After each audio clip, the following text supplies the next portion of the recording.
views expressed on this program are those of the hosts, guests, and callers, and are not necessarily those of this station, its management, or other advertisers.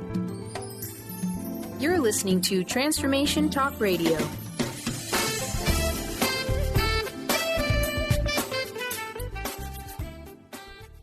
Hi, welcome. This is Dr. John DeMartini. This is one of the most amazing and inspiring shows that you can listen into. If you want to be on the edge of your seats, if you want to open up your heart, if you want to expand your mind, and you want to meet incredible people, stay tuned because you're just about to experience a transformative radio show that will change your life. And you're listening to the Dr. Pat Show that's coming up right next. Welcome to the Dr. Pat Show. Talk radio to thrive by. Powerful, inspiring, and coming to you live, bringing you stories of people like you and me, busting through and living life full out. Get ready to dare to wonder what your life would be like if you knew you could not fail. Hey, everybody, super welcome. For those of you just tuning us in and turning us on, I want to say welcome to the show. For those of you that were with us for the last hour, welcome back to everyone. Shout out to all of you over there at WBLQ, all of you tuning in to our show from wherever you're tuning in from. Shout out to Mr. Benny. Hello, B. What's up? We got visitor in the studio today. We do. Are we happy? I'm always happy when we got people in here. We got people in the studio. Mm-hmm. We have a very special guest joining us here today, talking about one of the most interesting and challenges aspects of my life, and that is understanding and clarifying purpose. And what does that even mean? You know, if you're somebody like me, you kind of wallowed around in your life for the first, I'd say, half of it. You know, kind of figuring you're gonna do the deal. You're gonna take one job, do another. And by the way, I'm like a little dog. I'm so loyal. I was with the same company for 25 years. But what has that got to do with my purpose or purpose in general? How do we talk about purpose? You know, what I love, Osiris is joining us here today. Osiris, as I've mispronounced his name several times, Osiris Indriya. Yes. And I tell you what I love about this. I always practice for the shows, just so you know, and I completely practice wrong. Yes. So now I love being able to correct myself on air. But, you know, when I think about Osiris and I think about what he has said yes to in his life, it's hard for me to imagine if each and every one of us, if whether or not we have the ability to have such clarity. This is why he's joining us here today on the show, because we live in this interesting world where we second guess ourselves. We're not quite sure what to do or how to do it. We're not really clear about the people, the loved ones in our lives, and what they are here to do and how to do it. And so we live in a very left-brain, almost methodical way of looking at, I'm born, I live, and I'm gone. That's it. And even though we don't do it quite like that, in a sense, we don't stop long enough in this day and age to really understand any universal laws or systems, or even talk about things like when I say tree of life today. What is that? Today, get ready for an incredible journey with, someone that has so said yes to his life as a spiritual guide, as a healer, as someone that has gone through and has been apprentice. And you're going to hear the many, many ways that he has, A, been apprentice, and B, master. And so as we get to look at what the inside looks like, not just of Osiris and his life, but how do we get to move this to our own conversation? I don't know about you, but if you're sitting on the sidelines, it is really time to get in the game. Today's show, I hope, will help. For those of you out there, the phone lines are going to be open throughout the show if you would like to call in. 1-800-930-2819. It's great to have you here. Welcome to the show. Thank you for having me. I'm really excited to be here. I think that we grow up in a culture where, at least I've grown up in a culture, where we expect wisdom from many, many of our elders. But there is a change among us. And I say that because I've now watched some very young, amazing people step into this world and have more brilliance at young age. I have an 8-year-old in my life right now. More brilliance at a young age than I'm sitting here today with. And I'm so thrilled to have you here. I want to ask you this question. There are many things I did not say about you because I want to ask you this. Mm-hmm. Here you are in this world, teacher, student. What are some of the challenges that you personally had to overcome to bring you to this very moment? That's a beautiful question.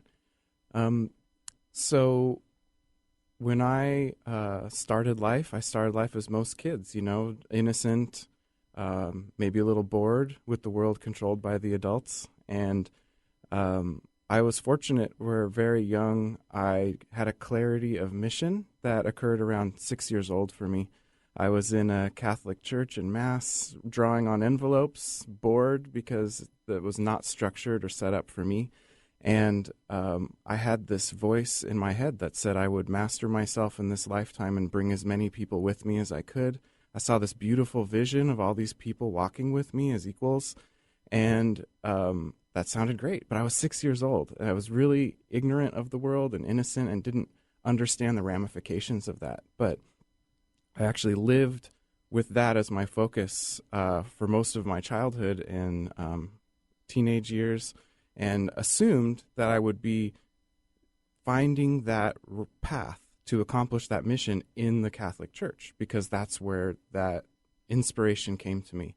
And so I started going to confession a lot, not because I was feeling like I was sinning, but because I wanted to ask the priest how I would accomplish this mission, because who knew better than the priest? Right. And eventually the priest told me that what I was looking for was not something I could find in that system. And I was completely crushed because the priest stands at the altar in order to be an intermediary between the people and God and Jesus and all of those higher divine principles and spiritual reality. And I knew deep down that all of us had an altar to stand at, and that we needed to figure out how to do that for ourselves. And I actually had a major depression after that, because the easy path, this thing that I knew I was just had suddenly become impossible. And I actually stopped eating, stopped sleeping. It wasn't that I was suicidal. It's just I didn't care about life anymore because my purpose was missing. My purpose became impossible. And then through just going to bookstores and looking in spiritual sections, I started seeing that there were other things out there. I studied Taoism, Zen Buddhism, earth magics, anything I could get my hands on, Gnostic Christianity, all forms of mysticism. And they all had little clues, but none of them really felt like it. So I came to this realization that maybe I had to create this vehicle. And that freaked me out because I was still young. I was a teenager. And how was I going to accomplish this huge purpose without help? So I made my attempts to do that by actually finding the rave scene early on in the late 90s. And what I saw there that I didn't see anywhere else was a more equal playing field of people coming together and expressing themselves on a dance floor. Sure, there was a lot of drug use and things that were bad for the body that were occurring in that same world, but there was also a lot of connection and shared spiritual experience that didn't have dogma attached to it. People were having their own awakenings in this form of movement. And so I started working with a group of people to create events that hopefully people wouldn't need to damage their bodies so much at, by making them more stimulating, more decorations, more speakers and education and performance art and visual art, all adding up to an intentional spiritual experience. So I worked on that. It was called the Oracle Gatherings from the 2001 to 2009. And in there, we did an event called Mystery School. Oh. And at that event, a woman Dr. Teresa Bullard came. She's an initiate of a lineage that goes back to King Solomon from the Bible. And she showed up to check it out. And we were at a nudist park in Sultan, Washington. We were a group of hippie ravers out in the sun in the lawn. And there we had invited a group of Gothic industrial music lovers who were deep in the woods in the dark. And our idea being that the mysteries were solved by bridging light and dark, bringing somehow reconciling opposites. So we had a middle stage where there was where we booked every other artist, and that's where all the food was, to encourage the two very different aesthetically groups together, and so we could see where we had common ground and work together. So it was at that event that she just found us, which is a very strange place to arrive at. Very interesting experiment. And she immediately felt some kinship with me specifically and several members of the group, and just started coming over and talking with me. And over time, I just started realizing there was something different and special about this person. And it started sounding like there was a system that has existed for thousands of years to do exactly what my mission was. It sounded a little bit too good to be true, so I was very skeptical, and she encouraged my skepticism. She said, that's actually how this system works. If you believe what I say at face value, then you're not actually mastering yourself. So she encouraged me to question, to stay skeptical, and then to experience. And through experiencing it, I realized that there was a system where I could accomplish my mission, and not only do that, but help find other people with the same mission and help them accomplish it as well. What was the next thing you did? I'm so curious, because sometimes people have an interaction like that, and, it's a magical moment. I mean, it's one of those moments, it's life-changing. You can feel it in your heart, right? And then they either take a direction to get closer to where they want to go, or they don't. Well, first I didn't, because I had followed gurus around the world. I had tried everything, and inevitably they ended up failing me in some way, because their humanness showed that there was a facade to what they were doing, that there was a projection of what appeared authentic, and then if you dug a little deeper, there was much less substance than there appeared on the surface. And the reason that the brilliance of just coming over that Teresa did to communicate with me was it allowed me to dig deeper into her substance. And when I saw the substance there, that's what attracted me. And she challenged me, and she encouraged me to have experience, to have my own experience, tell her about my experience of the tools that came with this tradition. And then eventually she explained to me that the best thing for me to do was to meet the international family that participated in this tradition, and it was there that I really found my family. Wow. Isn't it interesting how,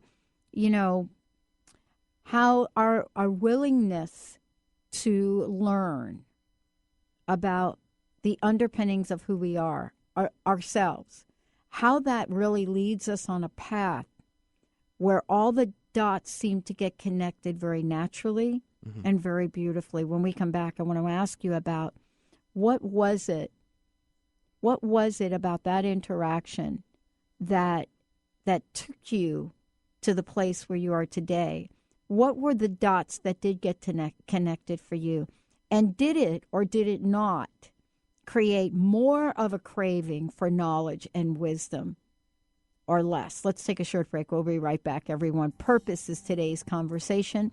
If you have a comment or question, 1-800-930-2819. When we come back, I've got lots of information for all of you about how you, too, can take this journey. Stay tuned. We'll be right back.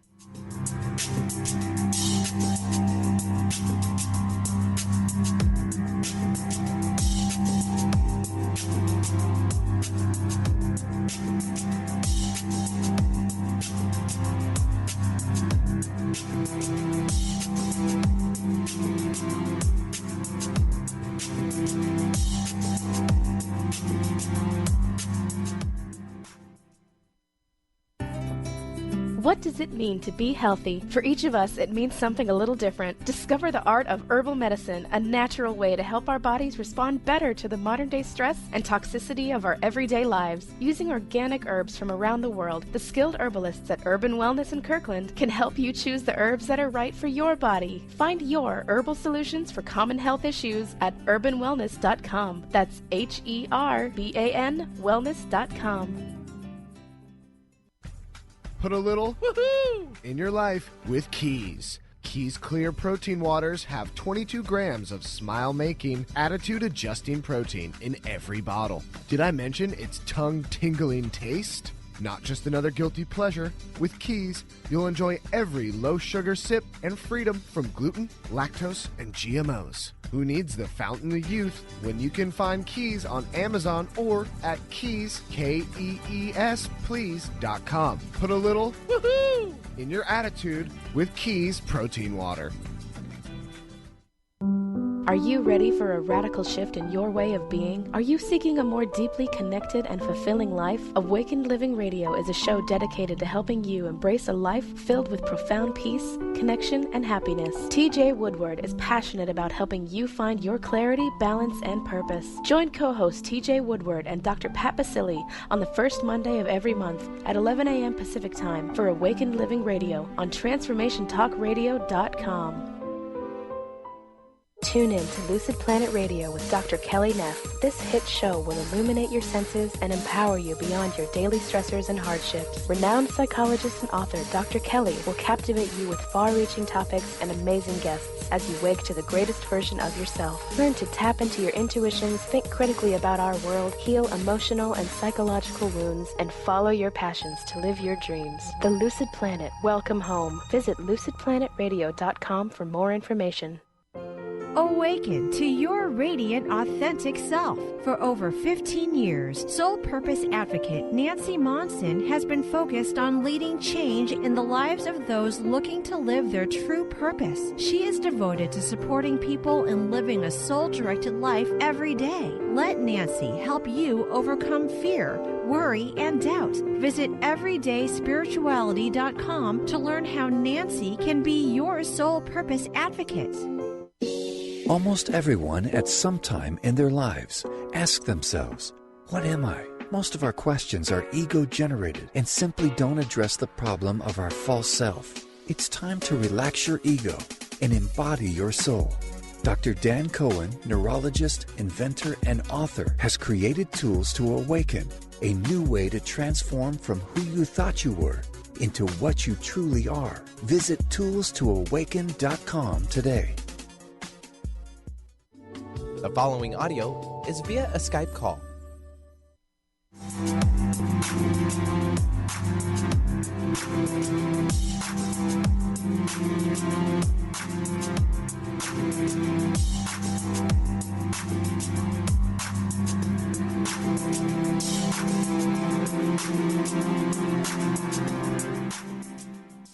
Wow. Hey, everyone. Welcome back to the Dr. Pat Show and Transformation Talk Radio, Living Kabbalah. And this is about clarifying your purpose. And the reason that we're here talking about this is because in 13 years I've been doing this show, the one question that has clearly by far has floated to the top more time than any other question has been around purpose or their lack of.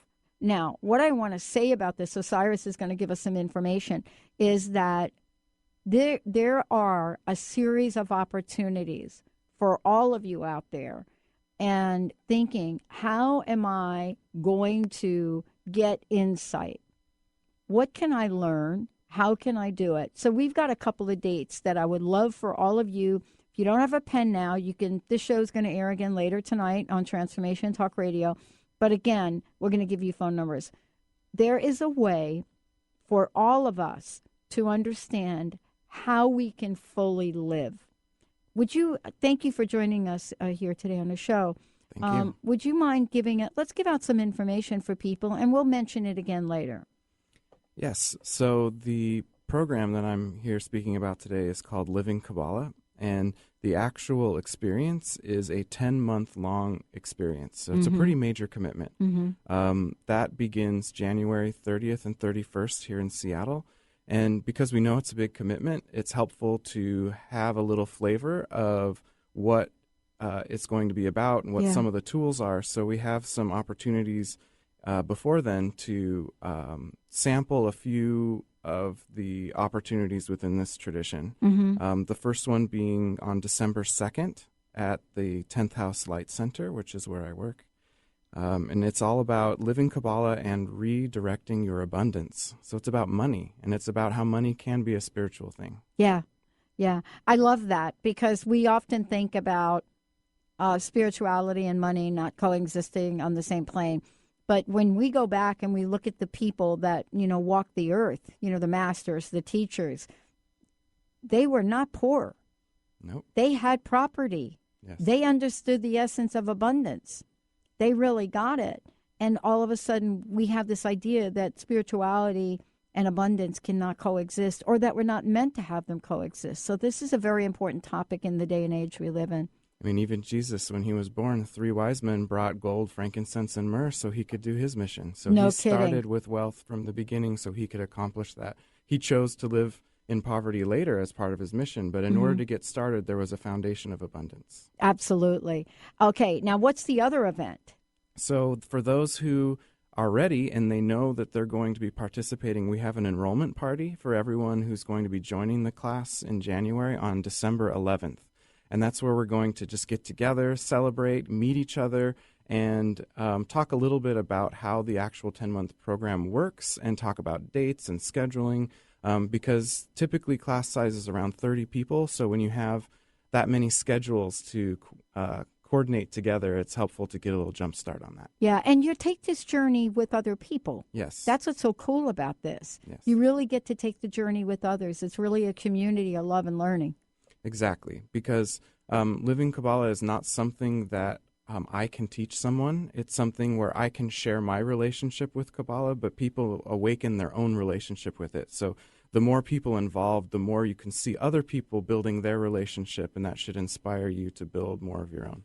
Wow. And so what's the best website for people to find out more? How might they go about that? And also a good phone number for folks. Yes. So the website is 10thhouse.org. So that's 10th house, HOUSE.org. And if you want, you can even do /Kabbalah, and that gets you right to it. So that's /KABBALAH. Or even on Facebook at facebook.com/10thhouse. Perfect. So today, we're talking, and we're going to do a number of other shows together. We're talking about purpose, this idea of purpose. And I said something before the break. I said something like, here we are. It's one of the most asked questions we get from people calling into the show, as if we don't have a purpose, as if today what you and I are doing is not a purpose, that I'm waiting for something else. Not that we don't have that craving for something else. And I wanted to ask you this question. This idea of purpose is so important. Where did it come from? And how do we translate the ancient wisdom around it to modern times? Those are excellent questions. There was a bunch right there. Yeah. I don't know where I have no idea where they came from. I love it. So deep inside all of us, there's a certain sense that we have something here to do. And maybe we've forgotten. And I actually really enjoyed listening to the previous guest you had on the show talking about anxiety, because a lot of anxiety and depression is what happens when we lose touch with purpose, when we don't have a sense of who we are, what we're doing here. We actually have some specific questions we ask in Kabbalah to help us begin the process of training the mind to aim toward purpose. And these questions are, who am I? What am I? Where did I come from? Where am I going? And what is my purpose? In that order. Because first, you have to know yourself to know purpose. And we live in a world that would really like to do everything it could to distract us from self. It wants us to be engaged outside of us with all the things going on, the tragedies, the amazing inspirations, the marketing opportunities for us to invest our time, energy, money in things that may or may not benefit us. All of those extend us outside of us. And there's not much out there that is asking us to go inside and build our relationship with ourselves. So in that world, it kind of gives us a sense that there is no purpose, or there is a severe lack of purpose. And even when people succeed in life, you can see a lot of people have an eventual downfall because they didn't have a purpose or a foundation of purpose to hold that up. One of the great examples we like to talk about is Elvis, the king, who amazing performer, amazing purpose, and he may have had a great sense of purpose at some point, but somewhere along the line, that foundation of purpose wasn't there, and he fell. And that's an interesting story. Even my own name, Osiris, is a god who fell. There's this archetype of one who rises to great heights just to fall, even Icarus, right? That's a repeating story throughout history. So, one of the beauties of understanding purpose is that our road to purpose includes failure, that we reach up many times and don't succeed before we succeed. And that's part of living life. So a life of purpose doesn't mean a life of permanent and constant success. It means a life of knowing direction and the confidence that even when I fail, I've made progress.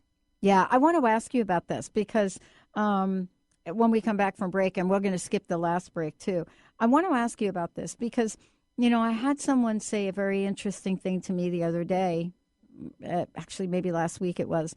And the thing that was said was, every day we get to take steps, right? We take steps forward, even though some days we think we're taking steps backwards. Right. It's almost impossible to do that energetically in the world, right? And some days, we take a step forward and it doesn't look like we're on the right path. But there are things that happen that ultimately make a mid-course correction. And so we read into things like if we don't get a client or the relationship of our life doesn't materialize, we go to a place of thinking, that's not for me. I'm not on my path. I'll never be loved. And yet I want to ask you this question. How do we pay attention to the signs? What is it that we can do to know that we live in a benevolent universe that is not trying to harm us and would never play a cosmic joke on us? Or maybe it would. Let's take a short break. We'll be right back.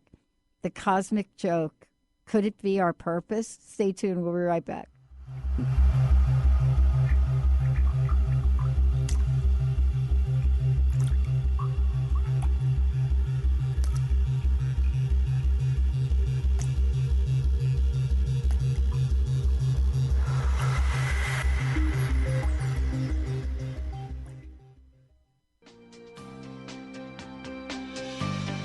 Tune in to Sheer Alchemy with Leslie Fontaine on TransformationTalkRadio.com and get ready to stir up your passions, identify your blocks, and shift into an entirely new existence. Leslie Fontaine is a transformation catalyst and clairvoyant who uses her intuitive and energetic gifts to catapult listeners into living the life they were born to live. Whether it's shifting from scarcity to abundance, from emotional pain into joy, or from illness into health, Leslie will help you step into the true essence and power of all that you are with the help of the Ascended Masters and Archangels. You will not be the same. Visit TransformationTalkRadio.com for show dates and times and LeslieFontaine.com to say yes to explosive abundance.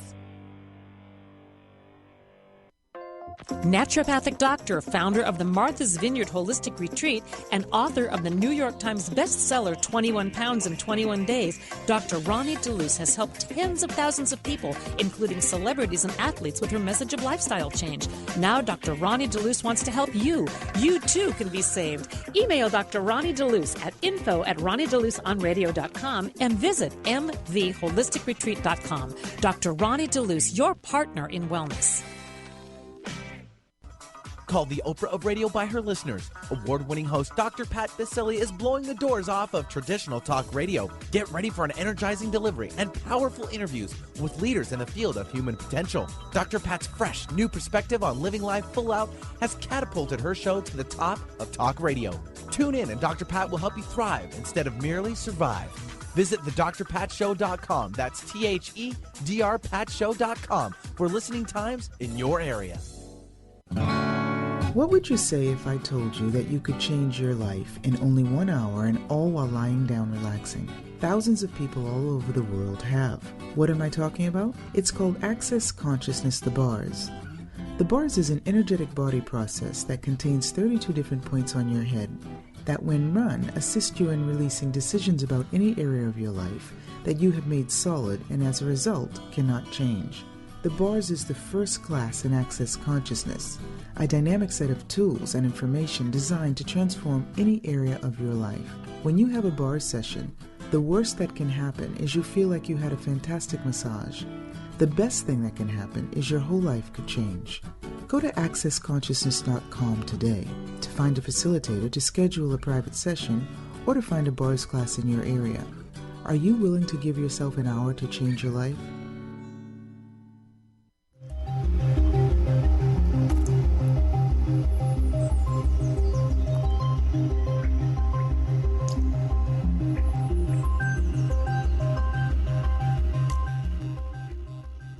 Wow, it's great music. Thank you, Benny. Thank you. Welcome back, everyone. Welcome back to the show. For more information about us, you can go to thedrpatshow.com or transformationtalkradio.com. And then Facebook, The Dr. Pat Show, and Twitter, The Dr. Pat Show for sure. If you just want to find shows or you've missed any part of today's show, what you can do is, again, it'll replay tonight on Transformation Talk Radio, and you'll be able to see like thousands of archives there. For many of you, you don't listen through the normal channels anymore because they're really not normal. In this day and age, we carry our smartphones and there are apps, and many of you say you're plugged in and you listen in your car. And I'll tell you, I never thought in a million years that I would know that that technology was the way that we get to connect, but it works. Today, we're talking about purpose. And, you know, one of the things that I love about this is we get to have information and get to share with people and take them on a journey. I would just love, before we talk about something that's going to be a pretty deep conversation, tell us about the events again. Tell us about you, and that's your music, isn't it? Yes, we've been How listening. can they find out more about the music? So you can actually search for my name on iTunes or Amazon or Google Play. My name is Osiris Indriya, Osiris, and Indriya is kind of an interesting spelling. It's Indriya. I have 2 full albums and an EP available for digital download in all the main download sites. And I'm actually starting a new music label called Blessoteric, which is coming out in January with some new music for me and some of my friends. Great. So you can do a show on our music channel. That would be wonderful. I know. Who knew? Now tell us about the events again. And Benny and I will just probably skip the next break because there is a lot to talk about here. So tell us again. You know, these are exciting, actually. So to actually have the Mystery School Experience of Kabbalah, it's a 10-month-long program, and it begins January 30th and 31st here in Seattle. And that's a big commitment, as I said earlier. And so we have some opportunities to get a little taste of what's to come. The next one is December 2nd, which is a Wednesday night at 10th House Light Center. And it's Living Kabbalah about redirecting abundance. So we're going to be learning about money and how money works in a spiritual context. I love it. I love it. Okay. We're talking about Kabbalah. We're talking about purpose. Yes. And, sometimes things show up in life that don't seem like they're very pleasant, whether it's loss of a job or a relationship. And we think, well, wait a minute, even though I didn't get that promotion, how do I know I'm supposed to really stay here? Am I, part of a cosmic plan or a cosmic joke? Mm-hmm. That's the Kabbalah has a really interesting perspective on that, actually. So what most of us are trained to do in the world is respond and react to what comes at us. And Kabbalah wants us to reverse that flow, to instead of having stimulus come in and then we respond to it. So the stimulus could be this relationship failed, this job failed, or I got a surprise promotion I didn't expect. All of those things, instead of kind of riding the roller coaster of life, to become more of a director of life. And that's a pretty bold statement, because most of us don't necessarily feel like we have the power or control, or that maybe even having that kind of power or control would be somehow breaking the rules. But that assumes that we're following the rules that are being dictated by the world out there. And if we're living a life of purpose, the world out there doesn't have that purpose for us. That purpose is actually inside of us. We've always had it, but we allow these external things to obscure that sense of purpose, and we start needing to respond to the world out there because that's the stimulus we have. Yeah. So what we do in Kabbalah is we go through a process of creating a new way of organizing the mind. So we actually divide experience input up into first 10 slots, 10 boxes, that we can look at everything in our world and associate it to one of 10 things, which instead of this totally chaotic world where nothing makes sense, where when things happen to us, often we don't understand it, and so we have to actually stuff that experience away in the subconscious to hopefully be able to process in the future. But we're getting so much information these days at such a breakneck speed that there's no way to deal with the backlog, let alone what's happening to me right now. So that's where this new organization of the mind can allow us to both process information as it comes in and then begin to deal with this backlog of all the things we've experienced that we didn't understand. And once we clear all of that up, then we become more of a collaborator with life, and that we're in a co-creative role with the divine, with creation, with the universe, with nature, and we have more say than we realized before. Because there's more of us living here in this moment. We're not spread out into shame and worry about the past or fear of what's going to come in the future. We can bring all of that energy and essence of self into this moment, living this moment as me, who I am, and then expressing purpose. Yeah, fear of the future is a showstopper. Yes. It is. And whether or not we're talking about, fear of an event that's going to happen an hour from now, or fear in an event that may happen 5 years from now or 10 years from now. And so how have you seen this system work for people? I love that question because I've actually watched hundreds of people engage in this 10-month process. Again, a very big commitment, and not everyone makes it through. And what I will tell you is that the people who quit, it's not because it wasn't working. It's because they weren't ready to see what Kabbalah can reveal about themselves. There's some attachment they had to having someone else be at power in their lives, or being in codependent relationships, or in somehow giving away their power to something else so they didn't have to be responsible for the things that happen in their life, both good and bad. And when you take complete responsibility for everything you're experiencing, then you have to do something about it. And no one else is going to do it for you.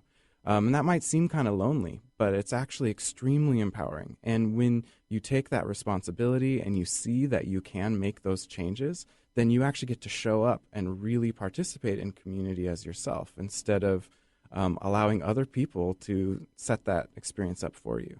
And, it's interesting we're talking about this because, I was reading a headline of something that came through on my phone. And, it really did talk about the shift in energy, the shift in the economy, what the past 8 years are gone, and so forth and so on.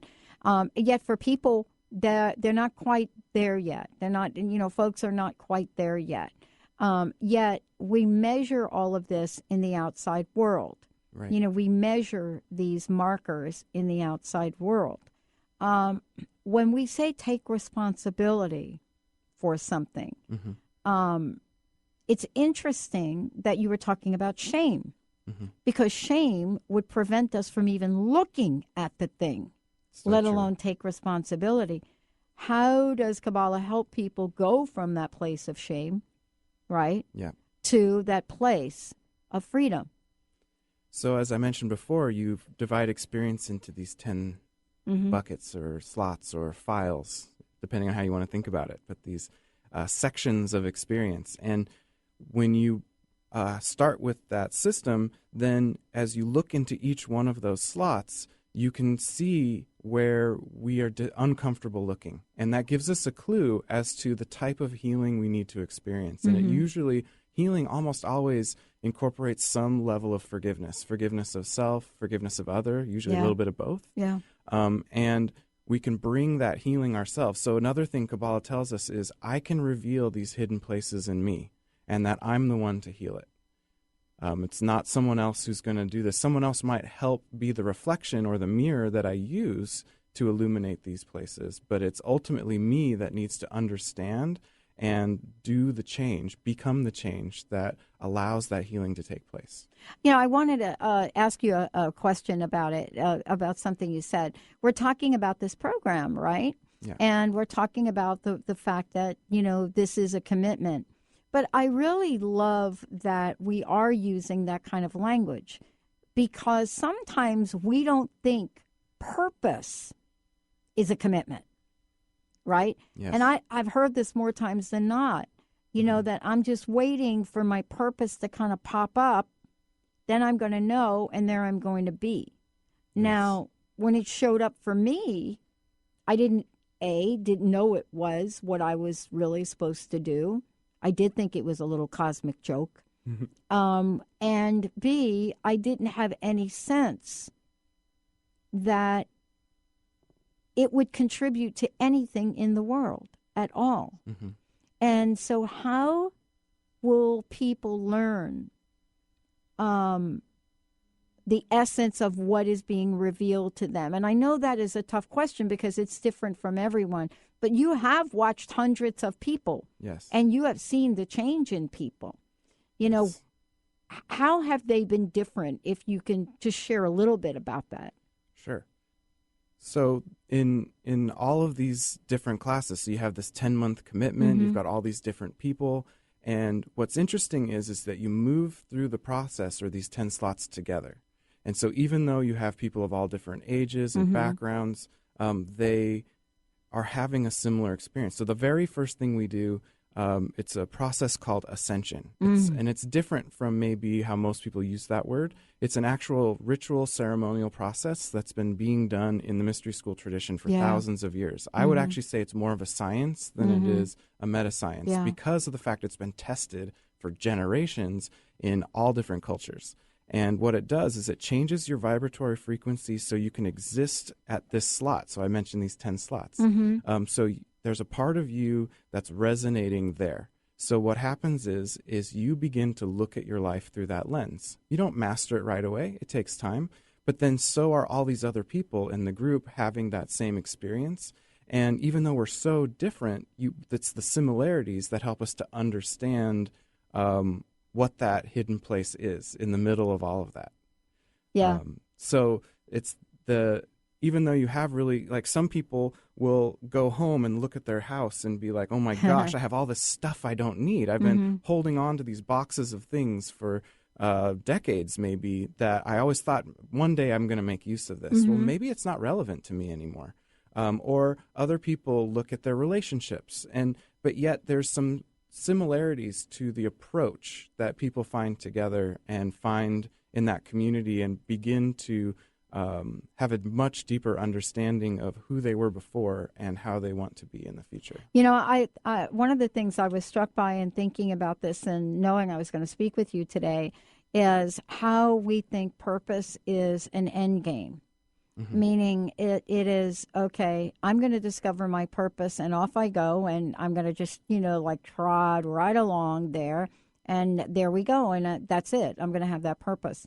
And I started to look back at a couple of things in my own life, and, I wondered for myself, am I able to describe what I believe my purpose is? Is there a reoccurring theme? Is there a common theme in my life?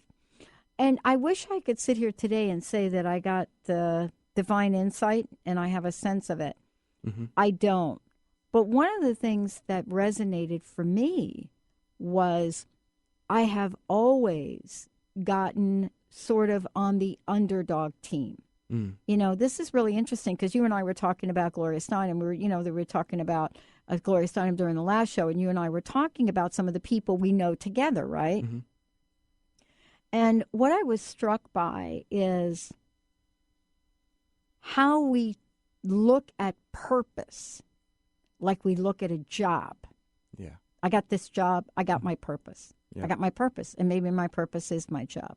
What have you found are some of the misconceptions when people say, I want to know my purpose? A lot of people shoot very low because they're looking at what is accessible to them today. And they may be seeing something that seems out of reach, but it's almost like if you're already aware of it, it's in reach. And Kabbalah asks us to actually reach beyond what we've even imagined and to expand our imagination, because we can't create anything in our life that we haven't first imagined. So, our world out there wants us to grow up at a certain age and put away the childish things and stop using that imagination and get grounded, get our feet on the ground and get real.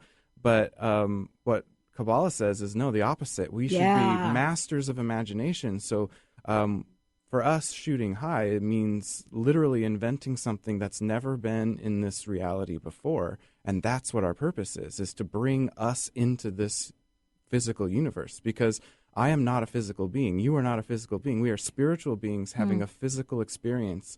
And the experience of physicality for a spiritual being is to express itself in physical matter, which is a pretty big deal, to be able to express a spiritual thing in the world of matter. And maybe that's kind of a very out there concept. But. I know. I'm so glad. I'm so glad we're talking about this, because we're on the verge of launching our crowdfunding campaign, and I spent almost the entire weekend working on how to describe what we're raising funds for. And, we're raising funds so that we can secure a place for positive conscious talk in the world. But we had some criteria around it, right? Yeah. It had to be cost effective for people. It had to be able to reach people all over the world, both on AM, FM stations. So it's interesting you're saying this, because we sat down around a table and we realized it doesn't exist. Right. What we are wanting to create did not exist. But none of us thought it couldn't exist. And I think this is worth pointing out.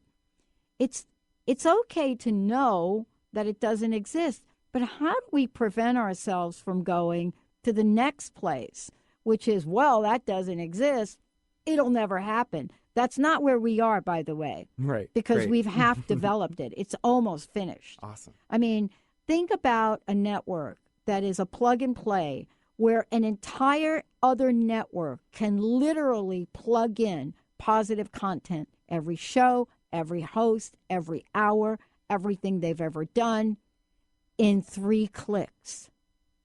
3 clicks. That's amazing. I don't even understand it. That's why.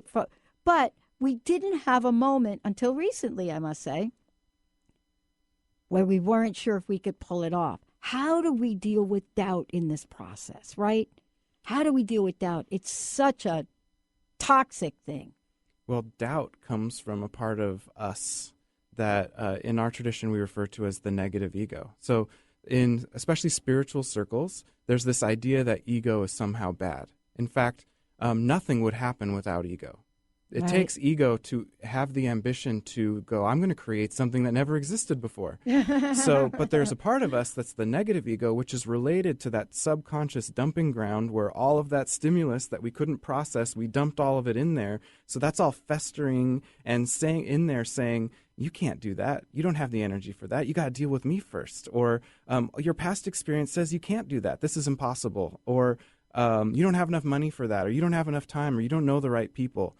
So all of those things are what contribute to doubt. So if we process through that, then doubt becomes much less. But I would say that even in the face of any new experience, having healthy doubt actually is a good indicator that you are being ambitious enough, that you're at least on the precipice of something truly new. Yeah. And, what I didn't say is that, part of that is also to create an incredible podcasting venue. As a matter of fact, our podcasting venue is Podcast 123. And the simplicity of that is so that, wait a minute, it's just not for one or two people. But what if for $1 a day, anybody in the world could plug in as easily as you and I are talking? And I want to ask you about this, because maybe tomorrow I wake up and the technology is built. I mean, we're like literally at 80%. We're just going to raise some funds to finish it sooner. Mm-hmm. But what if I wake up tomorrow and wait a minute, maybe this is not me personally do. That doesn't mean it'll go away because other people on the team are involved. What do we do when we realize that thing that I was doing, is that really mine to continue to do? Is that the truth, or is that my mind playing tricks on me? That's great. So that happens, right? So yeah, it does.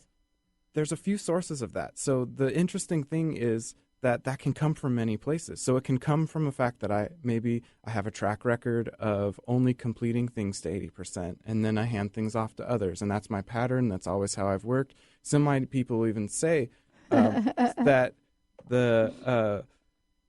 because I've repeated this pattern so much, it must be my purpose. And that may not be the case. It just may be that there's an attachment that we have to either not seeing something through to completion, or a fear of it not completing under our watch, or maybe we had an experience where we helped something not complete. There's many things that can happen, but when we're truly living a life of purpose, what ends up happening is those cycles begin to wind down and discontinue, and you move into a state of having new experiences all the time. So if you find yourself in cycles, then that is actually evidence that we may be moving away from purpose, not towards purpose. Because purpose will always take us into new territory. Okay. Mm-hmm. We call it in our tradition, the great work is the accomplishment of purpose. And in order to, we envision it like a mountain. And in order to climb that mountain, there may be many smaller purposes that we accomplish on our way up that mountain. So we're not doing one thing repetitively. Yes, when we walk up the mountain, it's one step after the other. So, the process is still a forward motion, but, the territory is constantly changing. We're not walking in circles at the base of the mountain. That's right. But I have been known to chase my tail around a few times. What a great show. I'm sure you're the only one. Right. But I will tell you, today's conversation is so very important.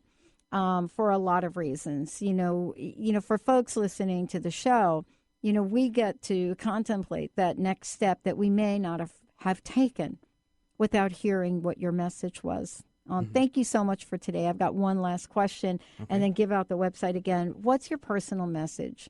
What would you like to leave us with? And thank you so much. So what I would like to say is there's many, many ways to climb this mountain, and Kabbalah is not the only way. And we can live a life of discovery, success, and failure and find it our own way. That's a perfectly valid and beautiful path. But for some people, they're here to accomplish it at a greater speed and with more resources and more community. And if that's something that interests you and you'd like to have that experience and use tools that have been reliably used for thousands of years to accomplish it, then I definitely invite you to check it out and see if it's a good fit for you. I love it. Thank you so very much for today. Give out the website again. Yes, so 10thhouse.org. That's 10thhouse.org. And I never gave out our phone number. No, our phone 206. number is 206-538-0070. One more time. 206-538-0070. And folks are available to answer questions if folks are not really sure about, what's involved in the course. And then there are the pre-course events that folks can come and be part of those as well. And all that information is there. Yes, it is. Thank you so much for today. Thank you very much, Dr. Pat. And you're going to be coming back. Tell everybody about what we're going to be doing next. So the next time we're going to be talking about relationships, and then the third time we're going to talk about money. Yeah. Wow. Thank you all for tuning us in, turning us on. Thank you, Benny, for pushing all the right buttons. Thank you, Brian, for doing the same. We'll see you next time.